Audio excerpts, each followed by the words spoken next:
Welcome back to Indian Trace. Appreciate it, everybody. I'm going to do this moving day. The last 2 weeks have been, or 3 weeks maybe, it's hard to keep track, have been exceptional. I moved that big box of C4 artifacts, pieces, good field points, out to my koi pond. Right here are pieces contemplating moving into my display box. I'd say at least half of these are going to go into a box I have next door to me here on my right hand. Also found this week. This divot in many of these hammerstones,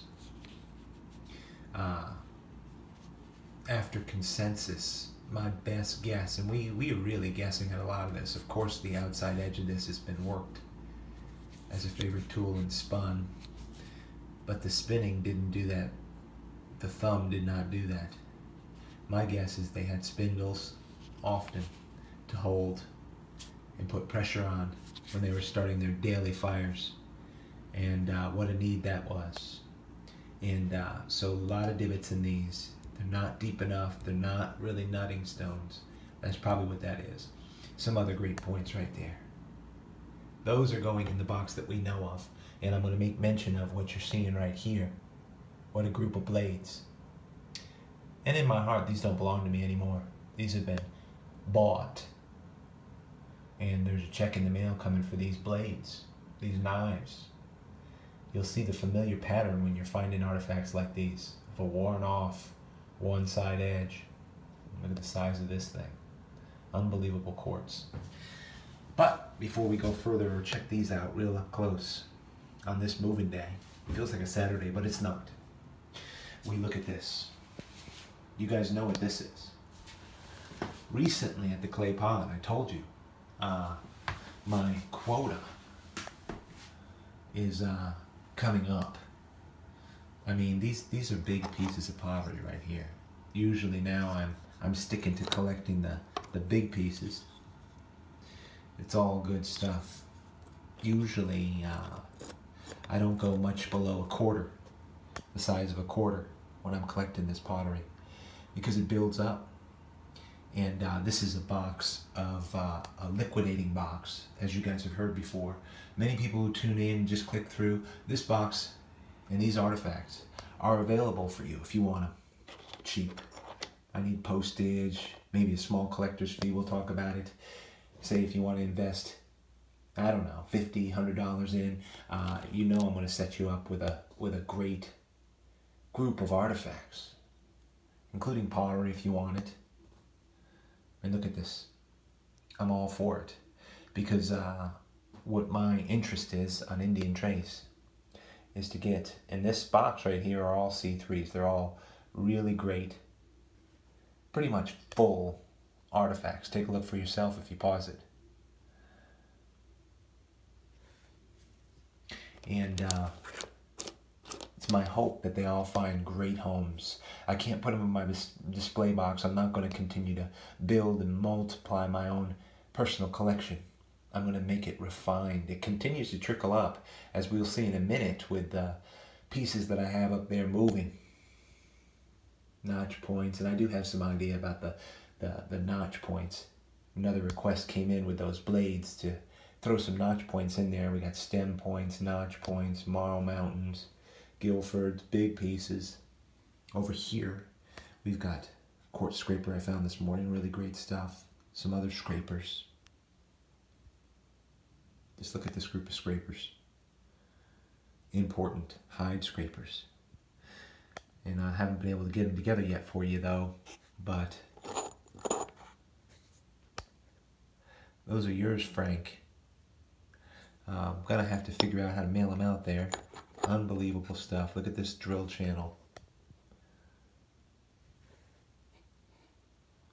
Just good stuff to show with this pottery. So anybody who's out there who just happens to click through, say, hey, how's it done? I want some of that. I want a group for somebody, a loved one, myself, because you're looking at Rhyolite, Eastern North Carolina, and I'll always look to promote it, to get it out the door. And it'll be a benefit, a blessing to all of us, because there's no huge profit that I'm making. Look at this. And that would include things like this, because this hammerstone needs a good home too. I have, and I keep on the top shelf, 22 to 25 really great, I mean just outstanding hammerstones. All right, those are going to go in that box to my right as well. Yep, they are. I don't know, I've had the leisure, the luxury of being picky, so why not? I keep my main display group at about 850 pieces, and this is a good picture just to post for I'm trying to determine whether or not to say the name. I probably won't, but like I said, they decided to strike a conversation with me, drop an email, and they could, and so they decided they wanted to settle on getting this group of knives. It's going to be a great frame. I'll throw a couple more pieces, maybe if they want some pottery, but here we go. This is this last 2-3 weeks of top shelf stuff, in my opinion, and it's going to have to, some of it, go into my display box, because I have another basket very similar to this that I'm filling up. Maybe I'll find some more tomorrow, who knows. Nothing that I could film today, it was raining. So we'll go right around this. And here's a piece from the turtle in rhyolite. I hope everybody is well out there. That piece is going in that box onto my right. You should know what that means by now. This piece is not. It's unique, serrated, and big. I got it at Cross Creek. So I gotta put that in my display box and just hold it for a bit. Until I become disinfatuated with it, maybe. Great Marl Mountain, great workmanship on that piece. Sometimes a basic Marl Mountain to me can be a real top-end thing. Just so basic. They made a lot of Marl Mountains around here, but some of them are just heart stealers. And then look at this piece. Found at the Ford. That's good stuff. Uncommon, I should say. Small Guilford, Site 2, in quartz.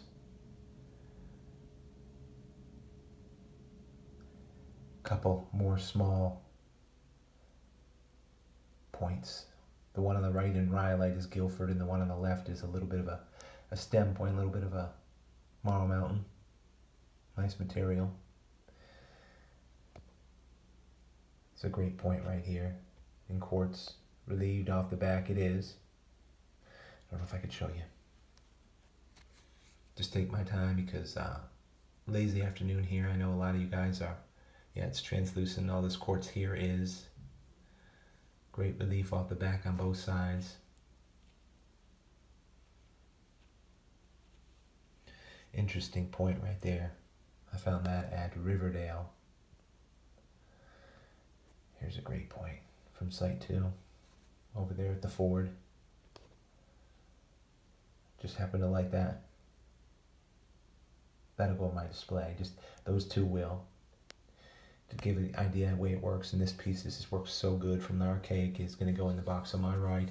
So like I said, if you're interested, strike up a conversation, ask me for my email, and I'll tell you just how it works, how simply. I got to get it out the door. I'll get it out the door one way or another, that's for sure, because I'm not going to sit on it. And I'm going to continue to build, and I do. My own collection, like this piece, is going to go in my display box. From Stone Mountain. I love this piece. It's impressed me. Some pieces just impress me. They may not be so elegant in terms of the great material and flints they have from here to California, but in this region, I'm hoping that I'm finding what's top. I mean, look at these three in the middle. Finding what's tops. This piece came from the Ford. Couldn't film it, was raining. It's a great little piece. Here's a great piece. I think it's a Rowan or something from the archaic. That was on film. And then here's the what I call G10 Amos or Amos point from Stone Cap.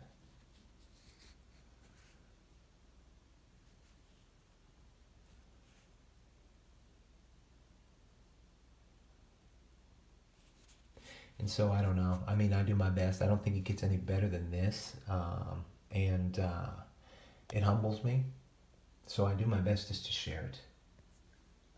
Bring you into a little museum as I rotate through things and move them forward. After this, these won't be seen. Half of these will be gone into somebody else's hands and heart. Half will be in my display box and will rest, at least for the time being, as I mix things around. So congratulations for that one out there that snagged these knives. Great deal. Consider what I say about the rest of the stuff. Appreciate everybody tuning into Indian Trace. That right there, that's Indian Trace. Hope you find